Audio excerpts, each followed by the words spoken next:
Hi, I'm Kent Stroman.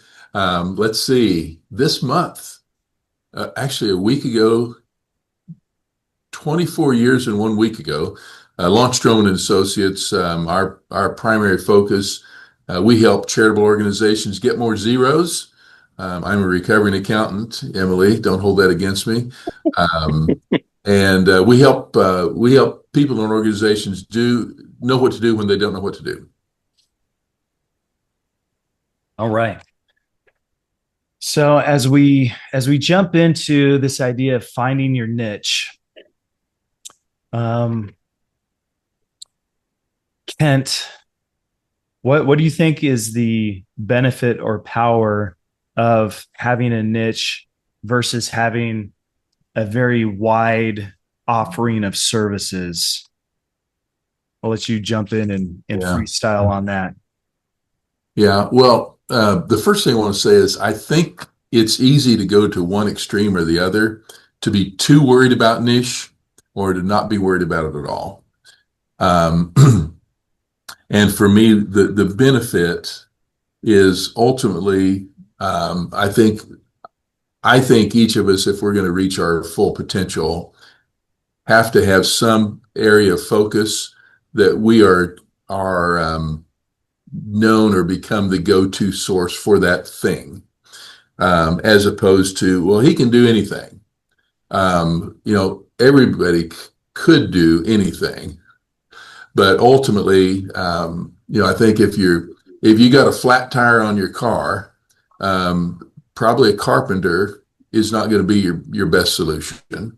But I can fix tires too, right? And so I think the benefit of that is both for the individual and for the marketplace. Um, who comes to me? Why do they come?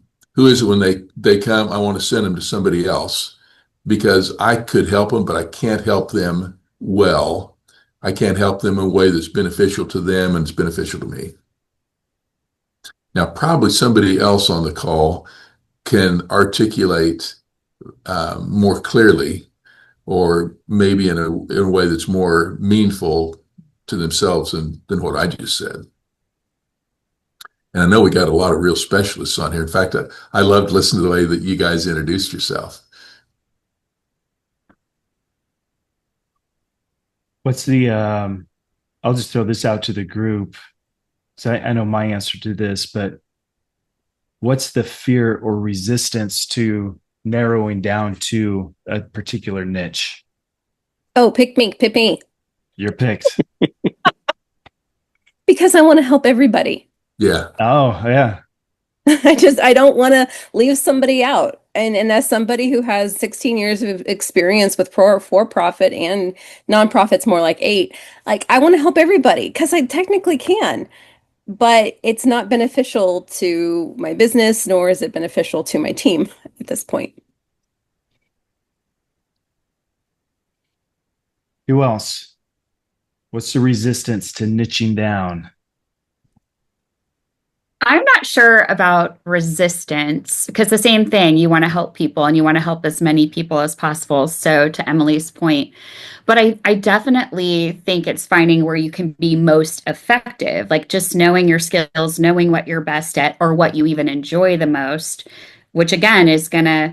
So, with speaking, I am working on that. Like what I've worked with parents and educators for over a decade, but what I talk about is EQ, basically, emotional intelligence. So it's applicable to anyone, but I don't want to go too broad. So yeah, it's important because you're going to be most effective. Whereas when you're everywhere, because I have lots of projects too, it can get distracting and then you're not doing anything well, but it probably feels limiting. I don't know.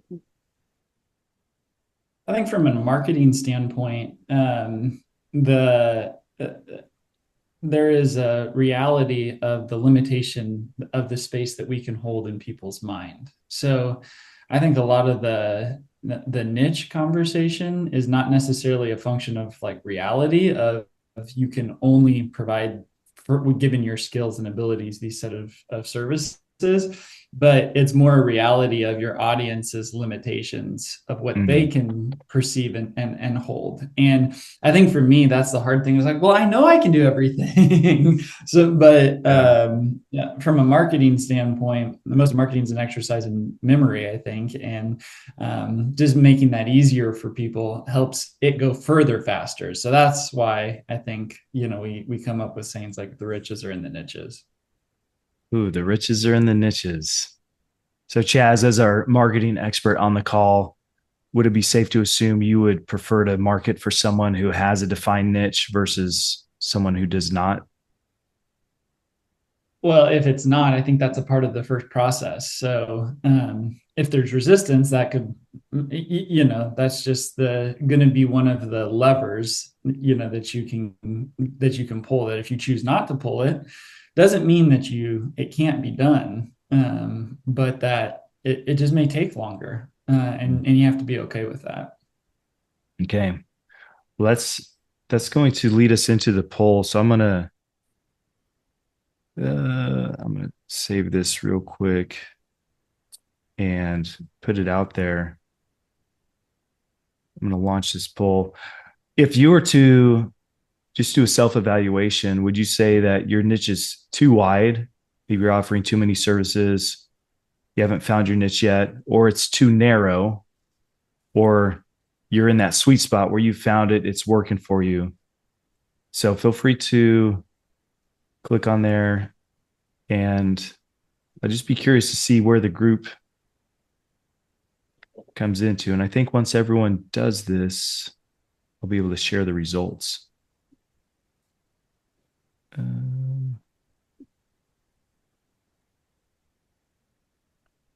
This won't let me choose 3. You can only choose one. Let's see. 5 people have done it. 6. Oh. 3. Okay, I'm going to go ahead and give you one more chance to click. I think it's waiting for me too, but I don't know how. Come on, Aaron, get in there. I know. Well, this is actually interesting. So half of everyone who responded is found their sweet spot, have their niche. The other half say maybe haven't found it yet, or it's too wide, and no one said it's too narrow. So that's okay, interesting. When I think of the resistance or maybe fear of niching down, for me, it comes to a financial pressure. Typically, I want to talk about fundraising for nonprofits. But if someone doesn't need that or isn't ready for that, I think, well, I'd like to have you as a client in some fashion or form, and love to do some work and get paid for it. And, got to pay the bills at the end of the day. And there's that temptation for that financial pressure to try to be everything to everyone. And I think that's where the message and the offering can be diluted. And Chaz, is interesting that I'm going to say it a different way, but basically you were saying there's a limit to someone's capacity of what they can think, brand awareness for a particular person or company. Is that right? Yeah. And so we may have a lot of competency in what we're able and capable to do, but not everyone else has a competency to associate us with all those different things. And so I'll step into the confession booth right now. Like the nonprofit consulting is my number one gig. I have a little manufacturing company that sells Freedom Seed distributors to the masses. So like there's a kind of a retail manufacturing thing I do. I do some coaching and mentoring in the fatherhood space. I have a little coaching and mentoring thing for pastors. Actually, Chaz helped me out with that. If you ever need branding help, he helped with the Pastors Guild. Anyway, so easy for me to do all this stuff. Oh, Working Genius certification. Randy knows about that. thought, whoa, there might be some traction here. Maybe we need to grow that and expand it. I initially got that in the for the nonprofit space, but it looked like there's opportunity. So as a confession, it's easy for me to want to get hands-on with a lot of things and go in a lot of different directions. And I've realized, okay, I need to scale back and narrow it down and find that niche. So for the three, and this will be open to everyone, but for the three at least who responded to the poll of, man, I haven't found my niche yet. I'm spread a little too wide or a little too broad. Let's just do a little bit of just kind of live workshopping on this. If you want to identify yourself and say, hey, pick me, this is where I'm at. These are different things I'm going, kind of running after, and I need to bring some focus. I'd love for the group just to listen and give some feedback, maybe to help you find that focus. So would anyone like to jump in? Corey? Okay, go for it. Okay, so I just met with a gentleman yesterday, which was a blessing. He was in politics about as high up as you can go in Washington and locally. He has experience in the nonprofit world. He's worked with a lot of the different trade commissions for small businesses. I'm not going to be able to articulate everything he did. And then he also has been a CEO of some major corporations. So a lot of information, a lot of skills. And what was helpful to me is I feel like I feel like I know it, but I do a lot of things, but they all go back to communication. So I work with parents and educators. That's communication. I can work with business professionals. I can help improve their communication so they're not wasting time, and maybe they can more effectively manage and coach their people, whether they're a manager or maybe they're a salesperson, and they can have better communication or self-awareness when they're working with customers. So it all came down to, so it's not even so much in my mind, and tell me if I'm wrong, Chaz, of having to do one thing, but just identifying the one thing I can do in all these different situations. Because like you, I have a lot of things. I have a podcast that I do for parents and educators.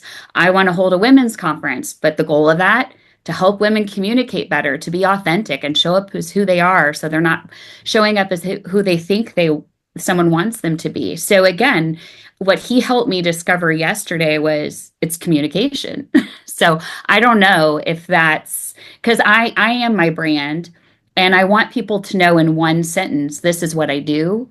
And I haven't figured out that statement yet. Like even today, I tried something different, and I'm still playing with that, because the parent educator thing I can do in my sleep, but taking it all and connecting it all, because in my mind, it's all connected. It's not separate things, but what is it called that I do? And how do I articulate that in that one sentence that gives people clearly they know what I do, who I am in like 5 seconds. Right. As you talk about communication with the educators, parents, et cetera, you're teaching those people how to communicate? Just more effective communication. I always tell people we tend to talk at people, tell them what we don't like, tell them what they're doing wrong. With our kids, why did you do that? And instead of getting people to critically think, because by asking questions, so instead of telling, start asking. And when we ask questions, people have to think and process their behaviors. They have to be accountable to the choice that they've made. And we're not doing it from a place of judgment. We're doing it in a place of, I like to use positive intent. I'm just help me understand. And now I know how to coach or support you. So teaching managers that there's a different way in which to communicate, because we tend to communicate the way we were raised. If we were raised and I always say when I talk to parents and educators, I was raised in a generation of children should be seen and not heard. Do as I say, not as I do. Your feelings don't matter. And I'm not saying I had great parents, but but it was just kind of the way things were.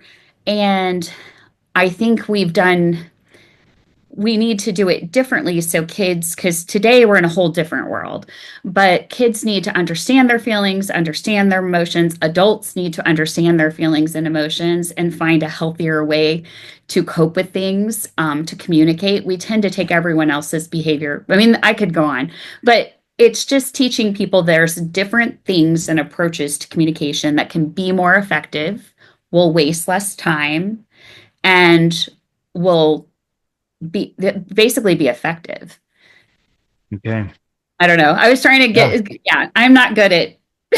So we got to narrow it down. Hey, so let me open it to the group. As you guys listen to Corey talk, what pops out at your mind? Any questions or any observations that you say, well, I could see this, because Corey has the curse of, we all have the curse of knowledge. Corey has a curse of knowledge with her particular brand and business.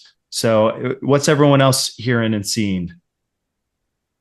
George Bernard Shaw quote came to mind as you were talking, Lori, and maybe you're familiar with it. The single biggest problem in communication is the illusion that has taken place. And I think being able to identify a problem succinctly is really important to describing the niche and how that follows through. So getting the umbrella right is the key to then being able to then have it be expressed in all the sorts of different assets. And I think part of it too, from a brand standpoint, some of this is trial and error, in the sense that different brands can respond differently, almost as their own entity, to different levels of ability to be broad. So you think of Walmart. Walmart sells everything under the sun. Now they're doing, or Amazon, like these major corporations have major tentacles into all sorts of different verticals. But they have a brand that can respond to that. That might not be true, and most likely is not, for the Lori, your speaking opportunity or accounting, or so it's not always apples to apples. Sometimes it's apples to oranges. It's important to recognize that, but the foundational elements, I think, are the problem. The solution that I think you're actually really close to on. It's like you're trying to speak to your audience about overcoming the barriers to effective communication. And the quote that Chaz gave, I think I would almost want that on my website, with almost a tagline like that below it. I was sitting here as you were talking, and I thought about a book that I had in English when I was in college, which was a very long time ago, but it talked about writing as being an unnatural act.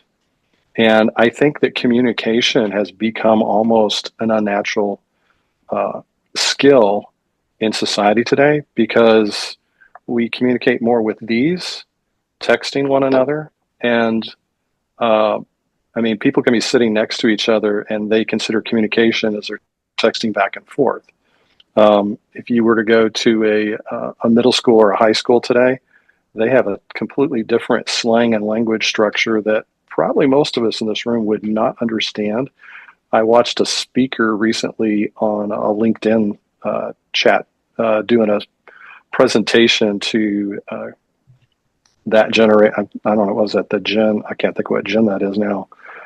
Anyway, what I'm trying to say is I think that if you help people see that communication is kind of an unnatural thing, we think we're communicating, but we're not, and how you are bringing people from chaos to clarity, because that's really what you're looking to do. And that happens across individuals, managers, leaders, parents, women. I'm not sure how the best way for you to package that. I think Chaz is right. You can only put your tentacles in so many different directions, and it probably does dilute the message. But if the primary message is that you're taking people from chaos to actual communication, and what does that mean? It's funny. Sorry, go ahead. No, go ahead. So it's funny. So my parent and educator side. So when you go to my website, I have a landing page, conscious, not crazy. So it made me laugh when you said chaos or chaos too. So conscious, not crazy is the parent and educator side of what I do. And then the business side is better, not perfect. Because I think often we wait to get things perfect and then there's no action, there's inaction. And so I have branded them and put a lot of thought into it. I'm just working on how I articulate that to cover it all in one sentence. But yeah, that's 100% super helpful. Okay. Yeah, you got some gold nuggets there. Oh, did I cut someone off? Well, I was just noticing a theme. I don't know if it's universal, but it's close to it, and that is and I'll just ask. This is an unsophisticated poll. There, show of hands. Who'd say that you really feel motivated to help people? Wow, we're unanimous. Um, and I'll share something that was a bit of a trap for me when I was first getting started because I wanted to help people, and so I thought that if I showed up, even if it's pro bono, I gave them what they needed, that it was helpful. But what I began to realize was that the less money I charged, the less helpful it was. Because here's a principle: I think people can ignore you for free, and even still, they can still ignore me for free. And so, one of the things I think back to, and I'm going to kind of focus on Corey for a minute. It's one thing I think for us to figure out and I think this is important, what brings me the most joy kind of at a lasting level? Well, that's what's meaningful to me. But I think in terms of our niche, we have to think about who is it that wants to spend money, who wants to pay money for the thing that brings me joy. Because if they're not, this is going to, I think, sound really capitalistic. But I think this is the real deal. If they're not paying money, they get our best and they do nothing with it, and it doesn't help them. And we feel our satisfaction is going to taper off really fast because it's not sustainable. And this is a little bit of an exaggeration, but I've come to the conclusion that if I charge enough, I can give bad advice and people will succeed.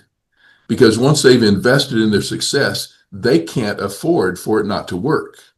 And so that's not a business model, that's just a reality.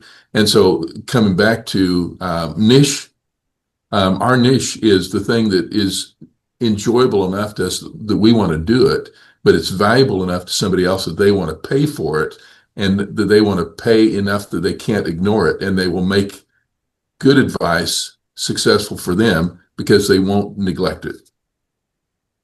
That's good. That's a little bit of a teaser. In September, this webinar is going to focus on fees, finance, and RFPs. And we're going to do a deep dive into how do we charge? Should we feel bad for a certain fee? Even, you might be wondering, how does Kent charge? Is it by hour, by day, by month, et cetera, et cetera.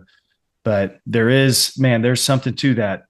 People learn better when they pay.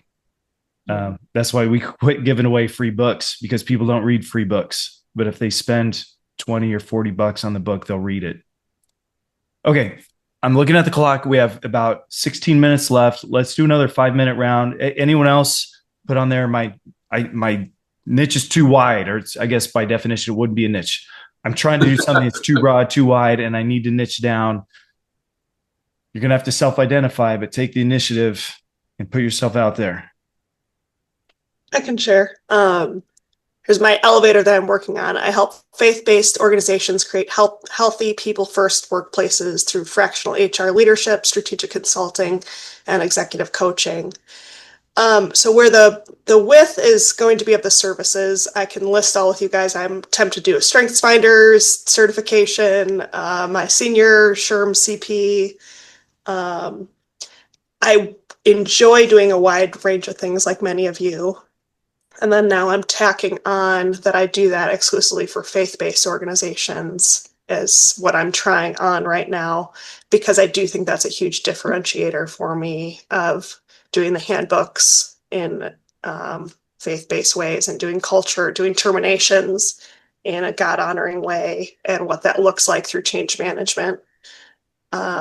But I also know for-profits help you pay the bills. Can you still, if you market yourself and brand yourself as faith-based organizations, can you still say yes to the for-profit? I think yes. So that's kind of what I'm working through. Okay. Aaron, I couldn't write down your mission. I'm going to call it your mission statement. Sure. How many words is that? But too many? 16? 16. Yeah, get it to F. Yeah, those are good words. And you probably need that somewhere. But I was going to say, if you could get that under 10, it'll sometimes just bringing clarity to our mission statement or the thing that we do helps us even find the niche. I found saying, when people ask what I do, I say, I help nonprofits raise more money. That seems to be pretty direct and grabs people's attention and consolidates it. Do I want to also mention governance and strategic planning in there? I do, but I haven't found the right words to do that. But I think wordsmithing that will, and that's for everybody. When we can say what we do in 10 words or less. I know Chaz might know the sweet number of words. Is there a sweet spot? I don't know I don't know a specific number. Yeah. Yeah. But it's got to be descriptive enough to say what we do. Can't be too many words, but it can't be too few. On our business, I make fun of our business cards because it's counsel and resource development. It might help to pop it in AI and see if it can make it more concise. Sometimes, That's good. Yeah, I there's use tools you can do there. But counsel and resource development. I mean, if you know what that means, it's probably a really good fit. But there's a lot of good fits with people who don't know what that means. It's like, okay, we gotta clean that up a little bit. And we help our nonprofits raise more money. But and Aaron, you think it sounds like you're gonna hone in on the faith-based ministry areas. I think so. I think that's what would differentiate me from other HR consultants out there. And I have a good amount of experience doing so. Yeah. So just to pick on Aaron, because it's so much fun, why would, well, you've used two distinctions. One is tax status, for-profit, not-for-profit. And the other one is faith or not faith. So what are some reasons why we would not be just faith-based nonprofits? I mean, what are the things that would cause us to, I'm going to say, dilute that exclusivity? The size of the pocket. Okay, so we start believing that. Uh-huh. Okay, what's another one? It's like how many pockets, right? Sure. I want to help everyone. And the question mark are churches. I think nonprofits are up to the idea of hiring consultants are churches. Is there enough of a market there? Is the idea adopted in for churches to bring in an HR consultant? I've had success helping two so far, but is that a widespread concept? So, I mean, and again, just I'm hearing myself in Aaron, but it's a doubt. And really I think at the core is the mindset between abundance and scarcity. Are there enough? And is it deep enough? So the answer is yes, there are. And have we found them yet, or have they found us yet? No. But back to what Chaz was saying, I think the more clear we are about it, the more easily they can find it if we know what it is and where it is. And so if I've got a if I've got a landscape business and there's not a fish on my business card, um, I may come to you because I know you, Aaron.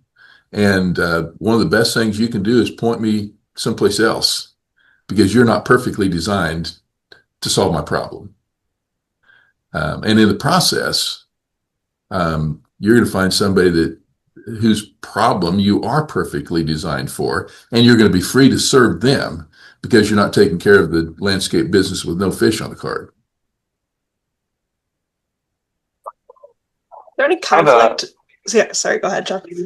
I was just going to ask the question of Aaron and Kent. If you have the language around a niche for, hey, we help nonprofits raise more money, that encompasses 1.5 million or 1.5 million organizations just in the United States alone.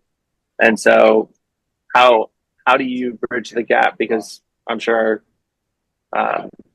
those of us that serve the nonprofit world as well would like to speak to our target market in our elevator pitch in those 10 words. And so how do you guys bridge that gap? Is it just the call and response Q&A process of having a conversation with someone in the first 5 minutes where you say, look, here's our track record or here's our sweet spot?